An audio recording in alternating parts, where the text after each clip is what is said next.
যে উনি ওনার password, log in password টাকার বিনিময়ে বা উপহারের বিনিময়ে উনি এমন ব্যক্তিকে দিয়েছিলেন যিনি বিদেশ থেকে লগ ইন করেছিলেন, এবং সেটি একটি বিজনেস হাউস। স্বাভাবিক, সিবিআই তো যাবে, অ্যারেস্ট হতে পারেন। বলছি রাজ্যের বিভিন্ন জায়গা আজকে ত্রিপোলা দেখা যাচ্ছে সেন্ট্রাল এজেন্সি আইটি থেকে শুরু করে সিবিআই ইডি কি বলবেন? তা প্রত্যেক জায়গার আলাদা আলাদা বিষয় আছে। আইটি আলাদা কাজ করে, ইডি আলাদা কাজ করে, সিবিআই আলাদা কাজ করে। সিবিআই আপনারা জানেন যে যে আমাদের যে এথিক্স কমিটি, সেই এথিক্স কমিটি সিবিআই তদন্তের নির্দেশ দিয়েছিল, সেটা চলছে সিবিআই এর মহুয়ার ক্ষেত্রে। আইটি আইটির কাজ করছে, আর ইডি তো বহুদিন ধরেই ইডির রেড চলছে শিক্ষা দুর্নীতি নিয়ে, আর হচ্ছে পিডিএস দুর্নীতি নিয়ে।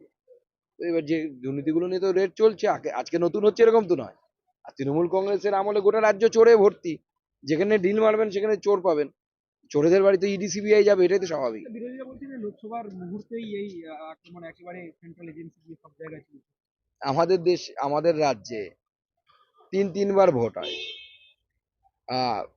লোকাল বডিজ ভোট আপনার, তারপর লোকাল বডিজের মধ্যে গ্রাম পঞ্চায়েত, মিউনিসিপ্যালিটি আলাদা আলাদা সময় ভোট হয়, বিধানসভার ভোট হয়, লোকসভার ভোট হয়। তো আপনি যখনই করুন, কোনো না কোনো ভোট থাকবে।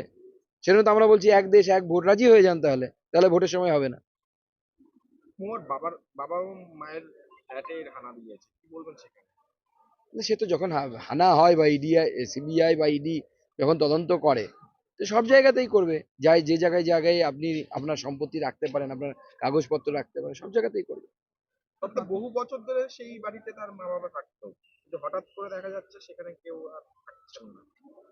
এবার কেন থাকছে না না থাকছে না সেটা আমাদের জানা নেই, সেটা তাদের পারিবারিক ব্যাপার, এই বিষয়ে আমি কিছু বলতে চাই না। প্রার্থী তালিকা আজকে কে আপনাকে ডেকেছে? না না, এরকম কোনো বিষয় নেই। দেখুন, আপনাদেরকে বিজেপির প্রার্থী তালিকা ঘোষণার সিস্টেমটা বুঝতে হবে, পদ্ধতি আছে। আমরা তো তৃণমূল কংগ্রেস নয় যে 50 খানা সাধারণ সম্পাদক, একটি জেলায় 51 খানা আর একটি জেলায় 75 খানা, ওরকম আমাদের পার্টিতে হয় না। আমাদের নিয়ম হচ্ছে প্রথমে লোকাল লোকাল স্তরে আলোচনা করে প্রার্থী যায় হচ্ছে রাজ্যে, রাজ্যে আলোচনা হয় কেন্দ্রীয় নেতাদের সাথে, কেন্দ্রীয় নেতাদের সাথে আলোচনা হওয়ার পর সেই লিস্ট যায় হচ্ছে আপনার আমাদের যে পার্লামেন্টারি বোর্ড আছে, সেখানে সেখানে সিদ্ধান্ত। আজকে পার্লামেন্টারি বোর্ডের মিটিং, সেই জন্য আমাদেরকে যেতে হচ্ছে।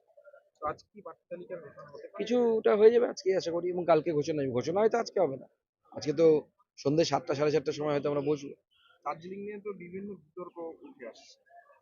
দেখুন, দার্জিলিং এ নিয়ে প্রার্থী তালিকা নিয়ে আলোচনা হবে আজকে সেটা আলোচনা হবে আশা করি, কারণ ভোট তো চলে এসছে। আমাদের তরফ থেকে আমরা সমাজের জন্য এবং এই এলাকার জন্য যে নামটা উপযুক্ত সেই নাম আমরা জানিয়েছি পার্টিকে। এরপরে আমাদের নিয়ম হচ্ছে পার্টির উপরে সিদ্ধান্ত হয়, যে লোকসভা ভোট সিদ্ধান্ত উপরে হবে, এবং সেই সিদ্ধান্ত অনুসারে কাজ হবে। দিনাটাতে যতদিন পর্যন্ত উদয়ন গুহ নামক গুন্ডা থাকবে, ততদিন পর্যন্ত দিনাটা এরকম উত্তপ্তই থাকবে। গুন্ডাগুলোকে জেলে ঢোকাতে হবে, তাহলে পরে দেখবেন ঠান্ডা হয়ে যাবে সব। কথা বলছেন যে মন্ত্রিত্ব ছেড়ে দেবেন। না না, নিশীথ প্রামাণিকের কনভয় সেখান দিয়ে যাচ্ছিল, শেষ গাড়িটাতে ধরে তারা ঢিল ছোড়ে। এটা কি ধরনের ইয়ে? প্রথম কথা হচ্ছে রাস্তার মধ্যে জন্মদিন পালন, এবার কোন মহাপুরুষ যে তার রাস্তার মধ্যে জন্মদিন পালন করতে হবে? নোবেল পেয়েছে না কোনো পদ্ম পুরস্কার পেয়েছে? কি এমন কাজ করেছে জন্মদিন পালন করতে হবে তার? আমরাও তো জন্মদিন হয় ঘরের ভিতরে পালন করি। ধন্যবাদ।